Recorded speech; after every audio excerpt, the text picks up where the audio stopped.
ida maitei kuki yumlo narabasu khatnabagi wakalon leitre ing tappa pamdabasing maithiragani kemsan duga nagagi misam taruk hatpada senaba ani amagasu fare pun mari sukre duga all india media conference 2026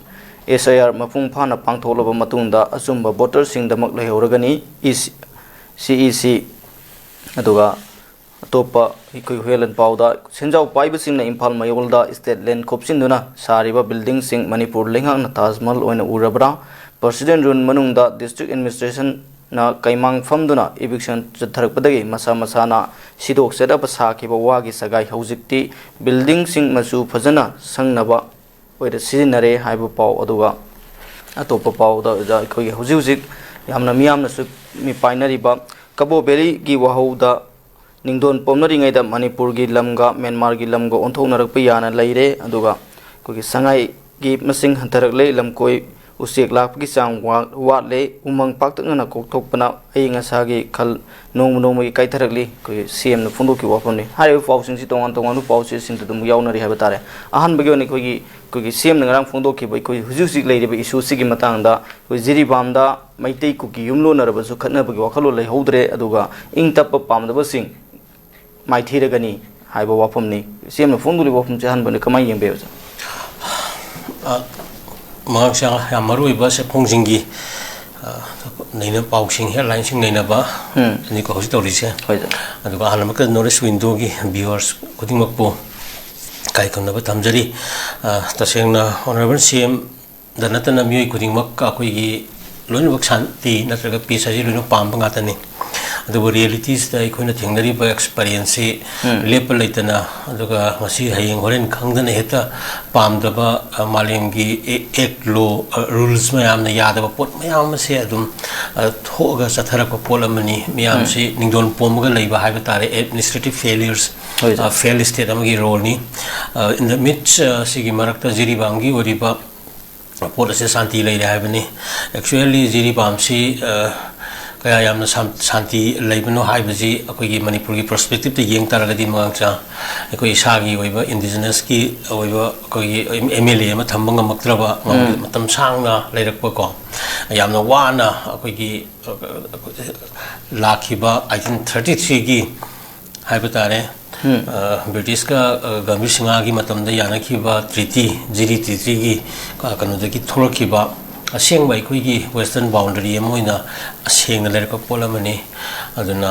haujikti hadda kui gi oiba representation si phajana akoina indigenous haiba ka tare purap singsi gi mui singa oirka lakpadu haugi sahi atam ama ni ja koi oiba ngamakta bagi no si leire masini ekoi di hena concern oiri badi then payam lam na santi gi oiba pramandu samin thangina ba hariba naga ko gi meti gi oiba kanutu wari sanaga raga security gi mamangda punna ngatang phaminaru re hairakanda santi eta leire haibdu gi wahid oibra amadu kupna yengba sangi aduga without security aduga without security forces and the police personnel ayo prajamayam do yam freely movement tongminar ka jamin tangminna ba market ta punminna ba khopminna ba gi scenario ta sengna leirabra madu media reporting ama ka koi gi review to sangi adu hoi adu yaringe azmai tongminar ka di khwadi gi fai tawbati eikoina khwadi gi maru oiri base eikoi gi situation je kano lusal I haibani aduga amuksu yellow fruit mayama sum mangsil laglaga mapandi gi lakpa mayam amana khunda laita salaga adu madubu akoi gi proxy war gi kano ina sizinara kanda manipur gi waripa ariba akoi gi pajaraba magi civilization magi historical process mayam se akoi gi ampura mutpa yabagi tanjama hoi rom city mutkiba ledana adan Egypt ki tongan ba harapa mohenjo-daro matamatamgi mutkibagi paringda manipur gi civilization su soidana mutnabagi lambida lairiba hojiki ba political economy cultural hariba magi imperialist activism mayam singa sina madugi maraiba amna sangsel le haiba singa sigi scholars experts and academicians mayam gi views ni amasidi ngasi gi mirona kamdon kangada gi haibaduni aduna ikoina yamna government habasi people ki representatives in the same ba kwadi ki kanoiba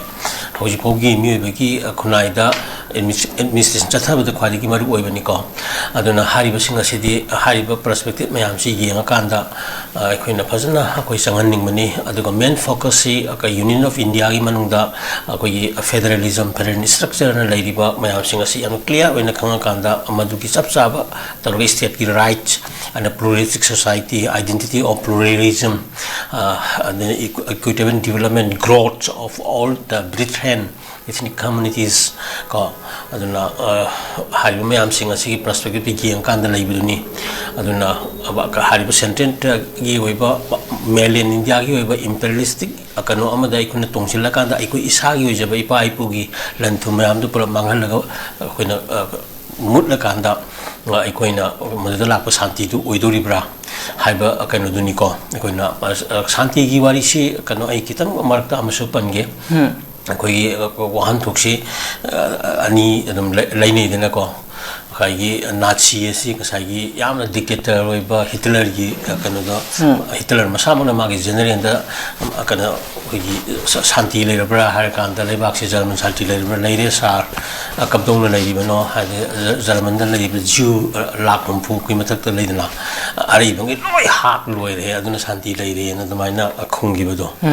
adugi pakhum moina elite force la elite force ka amuk kanuga hitler nazi kangu ga lan chungare nazi tu mai thire hitler sire adida amuksu kana elite force ki ship na hangi santi leirabra german se kana general leire kamdongna german da kana nazi mu leitre kana hagi leidana sigi definition kupi ji manjalakpa ma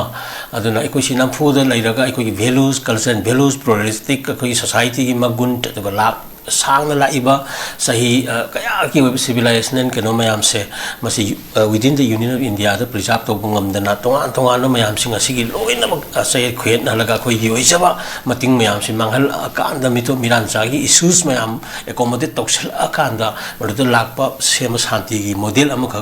lakpa manbra madu tongchel laga ngani asigi government asina satlabra aduga federalism keno khangdrabra ekoi gi state list taloga state subject police security layu mayam se state ki subject chap chana kana tawda anyway han bigi oina adik shanti la e habu wa hi se phajai adubu practically akoi da feel to bungamde jiri lambida satpa yaradra security yaudana aduga any kana jiri gi oiba lamdam dugi oiba kana gathering amada security kana yaudana mayam sing adu samin thamina banatraga any trading gi kari gi leiba normal situation amda share to mina bagi adugumba kana sing adu kana ni ai leitri na lawi ko aduna sigum se kitang yamna lainaba kana lai natraga la I haibu wai bo hai ning santi leire haibu wai dum di ai thamaning de